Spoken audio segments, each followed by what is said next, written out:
His hand loosens, fighting allowing me to breathe. But he lowers his hand again to kiss me. I go so light-headed from the lack of breathing that I almost pass out, so I cling on to him for all I'm worth. His hand moves down, tracing over my thigh. His fingers hook on my knee, spreading my legs apart, pulling my hips to meet his. I'm trapped underneath him, and I try to move, but it's too late now. There's no turning back. His hand moves down to my hip, pinning me into place. His fingers bruise my skin on my hips as he breaks the kiss, looking down on my face with terrifying intensity. "You are mine," he whispers. "You always will be. Nobody else's but mine." I push into her, God, groaning at the warmth of her. He's tearing me apart. Bones are breaking and pain gripping me hard as he pushes into me further and further. And Jesus, are we really meant to be this close? I can't stop. Can't even stop this. I can't ever. I'm sorry. I'm ruining the moment, and I'm sorry. I can't stop. I can't ever stop this. I'm trapped with her, too addicted to ever stop. I cry out slightly, tears coming out of my eyes. He catches my lips in a kiss again, and I cling to him, not wanting him to let me go, wanting to keep me safe forever in his grasp, because only he can save me, and I could save him if he let me. He starts to move inside of me, and I cling for all I'm worth as he breaks me apart and robs me of my final bit of innocence, taking me to a place that's far from heaven and far from hell. I lie curled up on my side, the sheets pulled over my naked body. I do up the final clasps on my robe, trying to ignore the fact that my hands are shaking. He's fully dressed now. Dressed and groomed and perfect, as if nothing had happened. As if nothing has changed. Nothing. But I know that nothing will ever be the same again. This is it.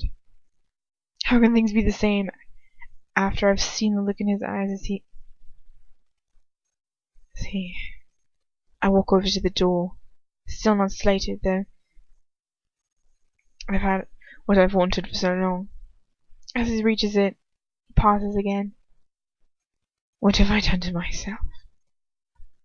What have I done to her?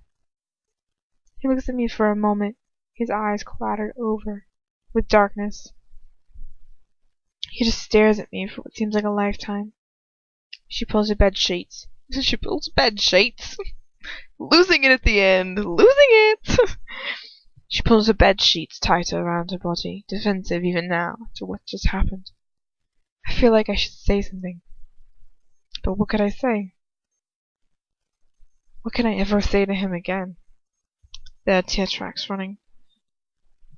Excuse me. Down her cheeks. Is this what I wanted? I should obliviate her. I should make her forget that this ever happened. I can't let her know that she's conquered me. The fact that she won't remember won't take away the fact that it happened. It happened because I wanted it to. I don't understand the look in her eyes. They look blank. Empty. Why do they look empty? No. I don't want to know. I can't stay here. I can't abide her looking at me like that. Her hatred, her terror, even her contempt would be preferable to that look of emptiness. His lips thin out as he turns, opening the door and leaving the room, locking the door behind him. Perhaps I should. I sit up slowly, and I look at the closed door, just staring at it blankly, as if it could somehow hold answers for me. But there are no answers. Not anymore. I get up from my bed, bringing my sheets with me and wrapping it around me like a blanket. I walk slowly over to the doorway and hesitantly lean against it, putting my ear to the cold wood, trying to see if I can hear him on the other side. I turn back to the door. She needs to know. No. She can never know. I can't hear anything. He must have gone. Either that or he's on the other side, keeping as still as I am. I close my eyes in despair, leaning against the wood, and sliding down to the ground, trailing my hand across the grain of the wood, cold, unyielding wood. I press my forehead against the door, gritting my teeth together. In chapter, what? Wasn't that awesome? A little inappropriate at the end. I gotta tell you, that was hard to read. That was pretty hardcore. Okay? I just want to let you know, readers of the ridiculousness, you have absolutely no idea how hard it is to read a sex chapter to what you know will be an audience. That is ridiculous. I don't know. Like, oh my god. Like, I know, like, I read it and I was like, this is okay. Like, I didn't even think about it. I was just like, sex. Yeah, it happens to the best of us.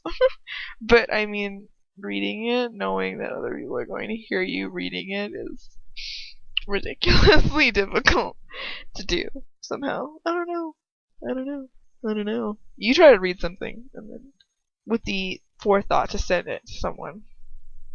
It's very hard. Anyways. So yeah. This is SsjDeBusk, and that was chapter 26, and that was my rendition of both of them put together. So that was Eden by obsessmuch, but that was me putting it together, which by the way took a really long time, and that's why I'm saying this, because I want credit for doing that, because that was crazy hard. Okay, anyways, thanks for listening. See you next chapter. Oh, this gets so good from here, by the way. This is like the middle point right here. So good after this. So ridiculous. It's a fair time. Are you guys ready for the affair? What? Shit's gonna change. People gonna die. People gonna get born. People gonna die again. The shit gets real, bruh. And people fight. I'm gonna be real with you. Everybody's not okay. Alright.